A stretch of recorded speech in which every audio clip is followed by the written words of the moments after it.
3 horas menos 2 minutos, ese fue el tiempo que llevaba parada ahí. Mientras Damián Calderón caminaba de un lado a otro frente a la mesa de juntas, su voz cortando el aire de la sala con paredes de cristal como si fuera un cuchillo. Era implacable, desmenuzando cada decimal del informe trimestral, lanzando insultos como si los números pudieran sangrar. 32 personas permanecían en silencio: directores, gerentes, incluso el becario que apenas había comenzado el lunes. Sus miradas esquivaban la mía, perdidas en cualquier punto menos en mí. Nadie dijo nada cuando Damián golpeó la mesa con tanta fuerza que mi vaso de agua se volcó, empapando los documentos que había organizado con precisión quirúrgica. Ni una silla se movió, ni una garganta se aclaró. Era como si todos hubieran acordado desvanecerse en su silencio y dejarme sola bajo el reflector. Mi blusa se pegaba húmeda bajo mi saco. El sudor picaba bajo las luces LED. Mis piernas dolían de estar de pie, pero mantuve la espalda recta. Me obligué a contar cada tic del reloj plateado en la pared detrás de la cabeza de Damián. Los números me anclaban, le daban forma al dolor. Eres el peor error en la historia de esta empresa, ladró, su rostro a centímetros del mío. Respiré lento, firme como la mano de un cirujano. Mi voz salió calma, casi cortés. Algo más, señor. La sala se congeló. Damián parpadeó, desconcertado. Esperaba lágrimas o una disculpa, no compostura. Recogí mis papeles, los guardé en mi carpeta y salí con pasos medidos. No corrí, no me incliné. 32 pares de ojos me siguieron, abiertos de incredulidad. Al abrir la puerta, miré la pluma sujeta a mi carpeta. Su pequeña luz de cámara brillaba débilmente, oculta para todos menos para mí. Cada insulto, cada golpe de Damián, cada segundo de mi resistencia, todo estaba ahí. Mi silencio no había sido debilidad, había sido preparación. En el estacionamiento, finalmente me solté. Mi garganta se desgarró con gritos ahogados contra el volante, crudos y ásperos hasta que sentí el sabor del hierro. Pero incluso mientras el sonido me rompía, un pensamiento se afilaba. Damián Calderón acababa de escribir su propio final. Y yo ya tenía la primera pieza de la historia, de vuelta en mi departamento en Coyoacán. La ciudad zumbaba suavemente a través de las paredes delgadas, pero todo lo que escuchaba era la voz de Damián resonando en la grabación. Me senté en el suelo con las piernas cruzadas, la laptop abierta, la pluma con cámara conectada. Cada insulto, cada risa despectiva, cada pausa calculada mientras me destruía, todo estaba capturado en alta definición. Verlo era como echar ácido sobre mi propia piel, pero me obligué a no apartar la mirada. La humillación sola no bastaba. Tipos como Damián sobrevivían a los escándalos, prosperaban en ellos. Lo disfrazaría como mantener a su equipo responsable o liderazgo de amor duro. Yo sabía la verdad. Lo había hecho antes, y la empresa siempre miró para otro lado. Recuerdos tras recuerdos se derramaron en la noche. Damián diciéndome que tenía potencial más allá de mis años cuando me ascendió por primera vez. Damián sonriendo mientras me entregaba proyectos, solo para quedarse con el crédito cuando triunfaban. Damián cerrando la puerta de la sala de juntas lo justo para dejarme fuera de reuniones donde se presentaba mi trabajo. Y luego los demás. Nayeli en jurídico, cuya carrera fue destruida tras atreverse a señalar problemas. Tomás en producto, cuyas ideas fueron robadas y luego enterradas hasta que renunció. Damián tenía un patrón: elevar, explotar, borrar. A las 2 de la mañana, mi café sabía a lodo, amargo y frío, pero seguí bebiendo. El miedo me roía con cada sorbo. Si me equivocaba, lo perdería todo: la carrera que había construido desde cero, la reputación que había protegido como armadura, la estabilidad que mi madre necesitaba. Su voz llenó el silencio, como si estuviera en la habitación. Mija, no pelees batallas que no puedes ganar. Presioné las palmas contra el escritorio, susurrando a nadie. Esta sí la puedo ganar. Abrí una carpeta oculta en mi laptop. 3 archivos me miraban correos donde Damián desviaba culpas. Reportes con discrepancias sutiles. Relatos de reuniones que contaban una historia distinta a las minutas oficiales. Hilos de podredumbre, pero aún no un lazo. Una queja a recursos humanos se desvanecería como humo. Damián estaba demasiado protegido. Necesitaba más que pruebas. Necesitaba aliados y sabía exactamente dónde van a empezar a buscar. La semana después del suplicio en la sala de juntas, me lancé al trabajo con una precisión tan afilada que rayaba en crueldad. Mis reportes eran impecables, mis presentaciones blindadas, los números de mi equipo intachables. Por fuera, era la directora modelo, la mujer que se recuperaba rápido, que no se dejaba sacudir. Por dentro, cada tecla que pulsaba y cada diapositiva que creaba tenían otro propósito. Buscaba patrones, fisuras, los fantasmas que Damián había dejado atrás. Contacté a quienes alguna vez caminaron por los mismos pasillos con la misma ambición. Las historias llegaron en susurros, compartidas solo tras una mirada por encima del hombro o una pausa larga en el teléfono. Jimena Ortega, alguna vez la mente más brillante en cumplimiento, fue obligada a irse tras rumores sembrados por Damián sobre su inestabilidad. Héctor Villanueva, un estratega cuyos modelos superaban a departamentos enteros, se fue humillado después de que Damián saboteara sus presentaciones ante clientes. Eran brillantes, eran amenazas y fueron borrados. Damián nunca dejaba huellas. Su crueldad llevaba la máscara del jargón corporativo, problemas de ajuste, alineación de equipo, cambios estratégicos, palabras lo bastante estériles para pasar los filtros de recursos humanos, lo bastante vagas para sepultar una carrera. Por eso era intocable. Si quería derribarlo, no podía hacerlo sola. Le pedía a Amalia Rojas que nos encontráramos en una cafetería tranquila en la Roma. Lucía cansada, como quien ha sido ignorado demasiadas veces. 2 ascensos le habían pasado de largo a pesar de liderar las métricas de su división. Removí mi café una vez y le dije sin rodeos: no estoy aquí para quejarme, estoy aquí para actuar. Estás dentro. Sus ojos buscaron los míos por lo que pareció una eternidad antes de que asintiera lentamente. He esperado años para que alguien dijera eso.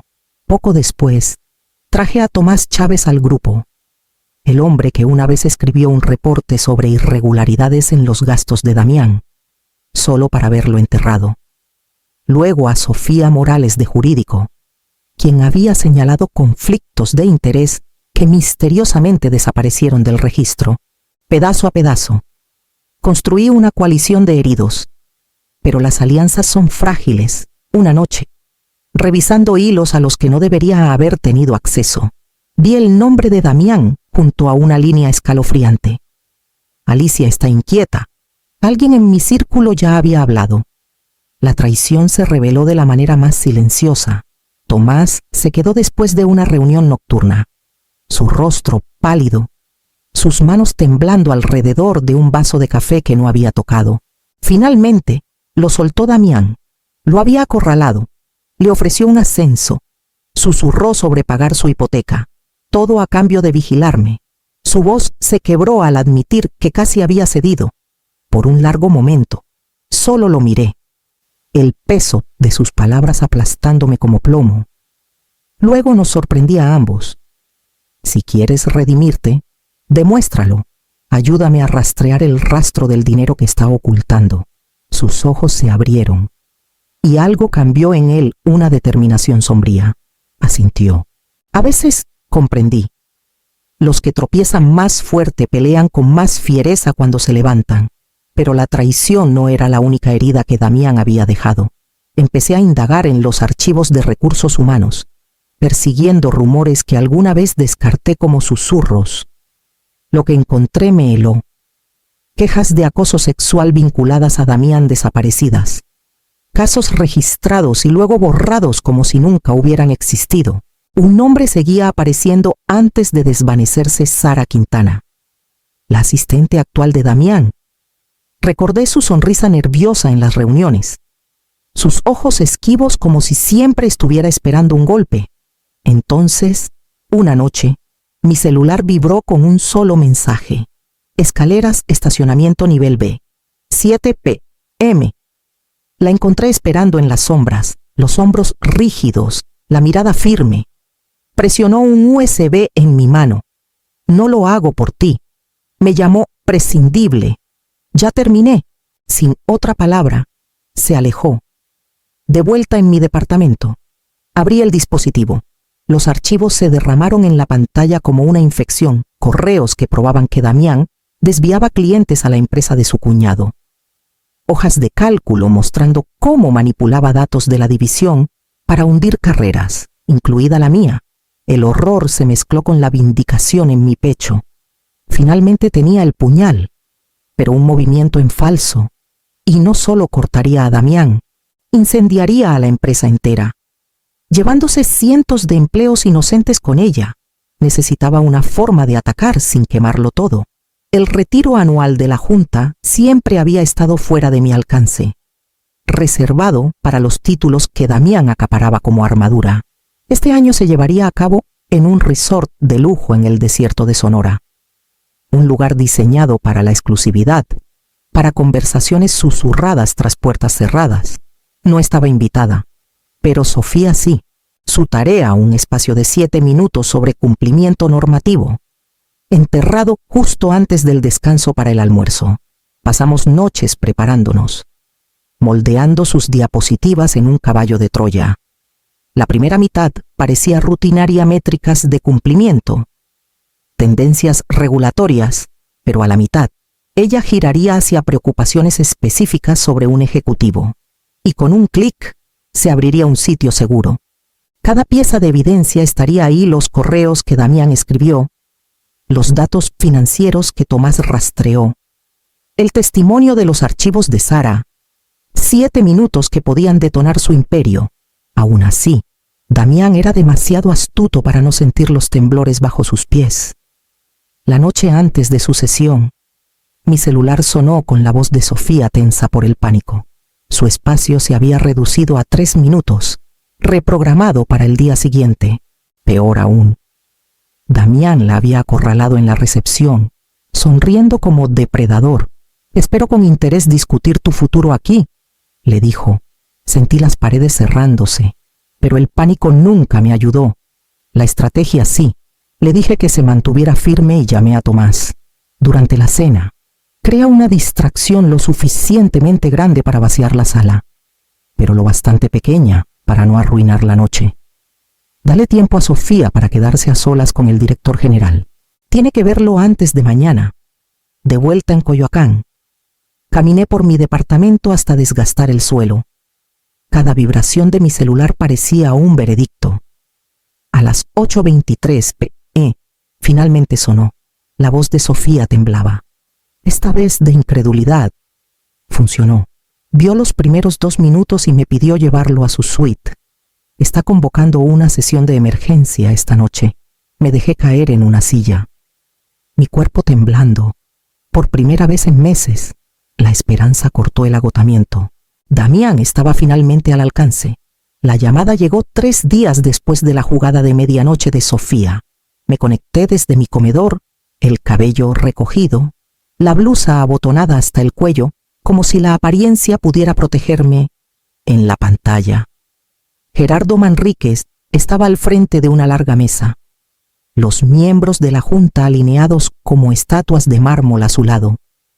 Su voz cargaba el peso de la ceremonia corporativa. «Señorita Vega, gracias por unirse. El señor Calderón ha sido puesto en licencia administrativa mientras se realiza una investigación completa. No habrá represalias contra usted ni sus colegas». Asentí. Mi rostro firme, mi voz neutra. Entiendo, pero por dentro, mi pecho ardía. Licencia administrativa. La frase era una máscara, cubriendo paracaídas dorados, paquetes de liquidación, acuerdos de confidencialidad firmados en salas estériles. Lo había visto antes. Damián podría irse más rico que nunca. un depredador limpio con el barniz corporativo.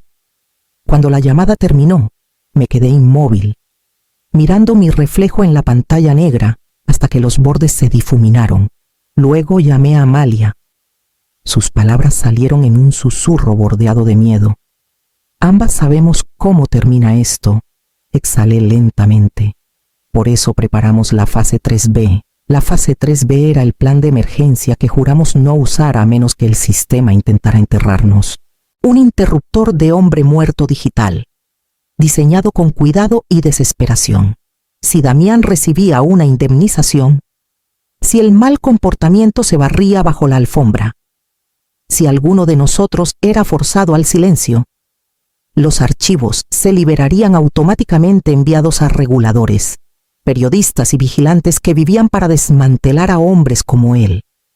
Esa noche, mi departamento se transformó en un cuarto de guerra.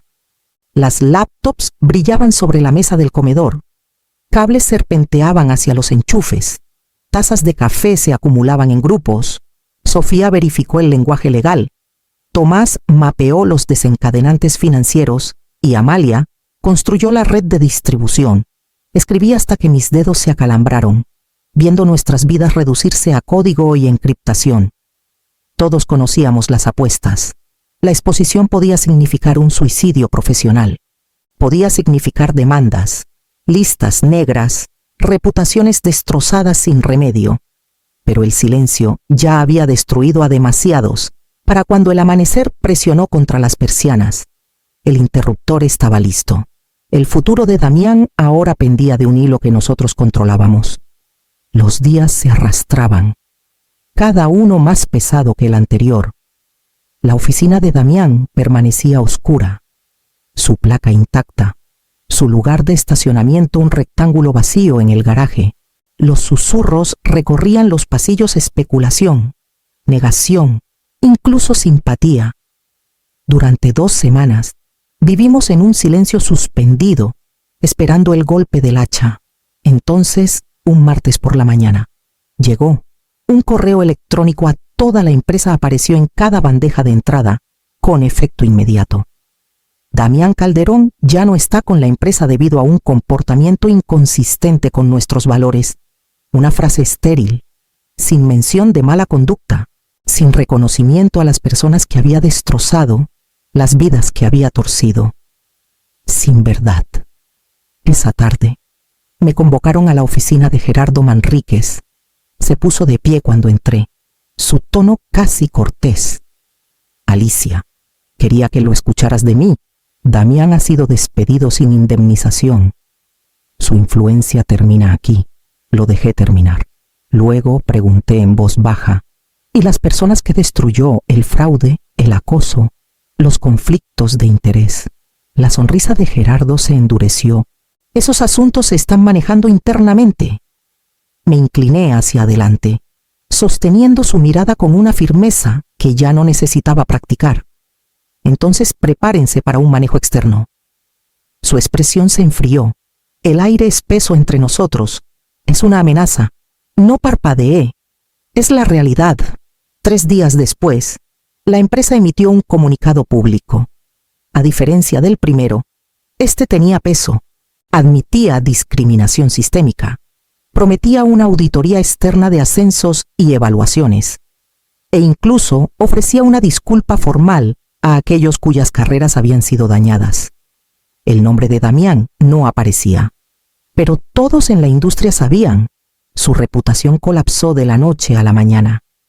El chico dorado empañado sin remedio. En semanas, mis aliados fueron elevados. Amalia recibió el ascenso que le habían negado 2 veces. Tomás fue invitado a unirse a un grupo de supervisión financiera. Sofía fue nombrada jefa de una nueva iniciativa de cumplimiento. Incluso Sara fue reasignada. Su camino finalmente libre de su sombra. En la superficie, se había hecho justicia. Pero mientras veía a la empresa felicitarse a sí misma, sentía el vacío debajo. Esto no era reforma, era contención. Damián había caído porque empujamos.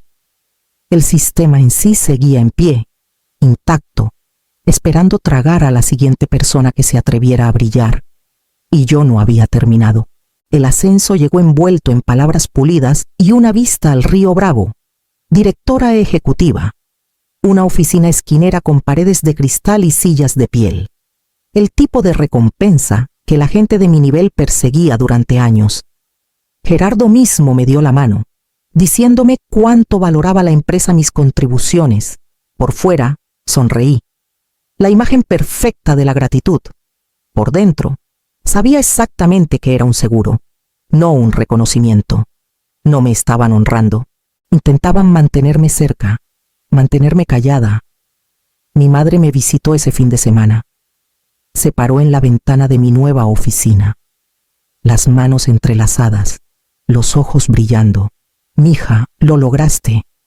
¿Por qué seguir peleando? Por fin tienes todo por lo que trabajaste. Me uní a ella en el cristal. La ciudad estirándose como un espejismo más allá de nosotros. Tengo un título, sí, pero el sistema que protegió a Damián sigue aquí. Nada ha cambiado realmente. 6 meses después, deslicé un sobre por el escritorio de Gerardo. Mi renuncia era un solo párrafo. Me voy para construir un futuro donde la rendición de cuentas sea la regla, no la excepción. Gerardo me miró como si hubiera perdido la cabeza. Alicia, después de todo esto, ¿por qué tirarlo por la borda? Me puse de pie, tranquila y sin temblar. Aún escucharás de mí, Gerardo, solo que no como tu empleada. Vega y Asociados nació en ese momento, una consultoría construida no para proteger empresas, sino para obligarlas a mirarse al espejo. Amalia fue la primera. Su brillo finalmente libre para resplandecer. Tomás siguió. Decidido a construir sistemas que no pudieran ser enterrados, Sofía dejó jurídico para unirse a nosotros, su fuego reavivado. Incluso Sara cruzó nuestras puertas, ya no prescindible, sino esencial. Nuestros primeros clientes fueron ejecutivos que Damián alguna vez forzó a salir, personas que ahora lideraban en otros lados, listas para crear culturas opuestas a la que escaparon. No solo construimos una empresa, construimos un contrapeso. Y mientras miraba los rostros de quienes una vez estuvieron conmigo en susurros y sombras, supe que la verdadera pelea apenas comenzaba. 2 años después, Vega y Asociados ya no se sentía como una apuesta, era una fuerza. Lo que comenzó en mi departamento con laptops equilibradas en mi comedor, creció hasta convertirse en una firma de 27 personas trabajando con clientes en 3 continentes. Entrenábamos a ejecutivos para reconocer las primeras señales de liderazgos tóxicos. Construíamos sistemas de denuncia que no podían ser silenciados y auditábamos ascensos para descubrir patrones que antes pasaban desapercibidos. Donde las empresas antes llamaban a consultores para enterrar problemas, ahora nos llamaban para exponerlos antes de que la podredumbre se instalara. Irónicamente, una de esas llamadas vino de mi antigua empresa. Su reputación, manchada por susurros e historias que se negaban a morir, los llevó a nuestros brazos. Sentarme frente a Gerardo Manríquez en una sala de juntas con paredes de cristal se sentía casi surrealista. Su cabello había encanecido. Sus hombros se hundían bajo el peso de los años. Alicia, dijo en voz baja, dejaste una marca más profunda de lo que imaginas. No me regodeé, solo asentí. Ya no estaba aquí por venganza. Estaba aquí para asegurarme de que nadie más soportara lo que nosotros vivimos. Mientras tanto, Damián intentó reinventarse. Lanzó un sitio web llamándose Coach de Liderazgo, con fotos montadas de él sonriendo frente a pizarrones. Pero cualquiera que tecleara su nombre en un buscador veía la verdad artículo tras artículo catalogando su mala conducta, su caída, su desgracia. Las empresas que alguna vez competían por su atención ahora trataban su nombre como veneno. Su imperio de intimidación se había reducido a polvo. Algunos días caminaba por nuestra oficina en La Condesa. La luz del sol derramándose sobre murales que nuestro equipo encargó para celebrar la resiliencia. El aire estaba lleno de charlas. el sonido de personas que creían en lo que construían. Esto era por lo que había peleado, y aún así, las cicatrices permanecían. Todavía contenía el aliento cuando la voz de un hombre se alzaba demasiado en una reunión. Todavía recordaba el reloj plateado contando esas horas interminables en la sala de juntas. Cada minuto grabado en mis huesos. La victoria había cambiado el juego, pero la sanación. Esa era otra batalla completamente distinta. El salón de conferencias en Ciudad de México vibraba con el ritmo pulido de ejecutivos, académicos y legisladores reunidos para el foro anual de liderazgo. Cuando llamaron mi nombre, subí al escenario, no con el peso de la humillación pegado a mí, sino con la firmeza de alguien que ya había librado su guerra. Le conté mi historia a la multitud. Aunque elegí mis palabras con cuidado, lo que hice no fue por un solo hombre, dije, recorriendo con la mirada las filas de rostros atentos. Fue por sistemas que protegen a las personas equivocadas y castigan a quienes intentan hacer lo correcto. Damián fue solo un síntoma. La enfermedad fue el silencio, la negación y la complicidad. Murmullos recorrieron la sala, no de sorpresa, sino de reconocimiento. Cabezas asintieron, plumas rasgaron cuadernos. Tras los aplausos, mientras la multitud se dispersaba, una joven se acercó. Sus manos temblaban mientras aferraba su bolso. Mi jefe me grita como el tuyo lo hizo, susurró. ¿Qué debo hacer? Tomé su mano, anclándola como alguna vez deseé que alguien lo hubiera hecho por mí. Documenta todo. Busca aliados. No estás sola. Sus ojos se llenaron de algo que parecía alivio, como si el simple hecho de ser vista fuera su propia forma de protección. Más tarde, en mi habitación de hotel, miré las luces de la ciudad. Las pesadillas de los arranques de Damián se habían desvanecido, reemplazadas por sueños de risas en nuestra oficina en La Condesa, de clientes que abrazaban el cambio, de salas de juntas que finalmente escuchaban. Las 3 horas que alguna vez me definieron ya no se sentían como una cicatriz. Fueron la forja que me dio forma. Había permanecido en silencio, no porque fuera impotente, sino porque estaba preparándome para el martes, para cada martes después, para cada pelea que seguiría. La humillación se había convertido en un plano, no solo para mí, sino para cualquiera que se atreviera a creer que la rendición de cuentas era posible. Y mientras me recostaba esa noche, entendí al fin sobrevivir nunca fue la victoria. La transformación lo era.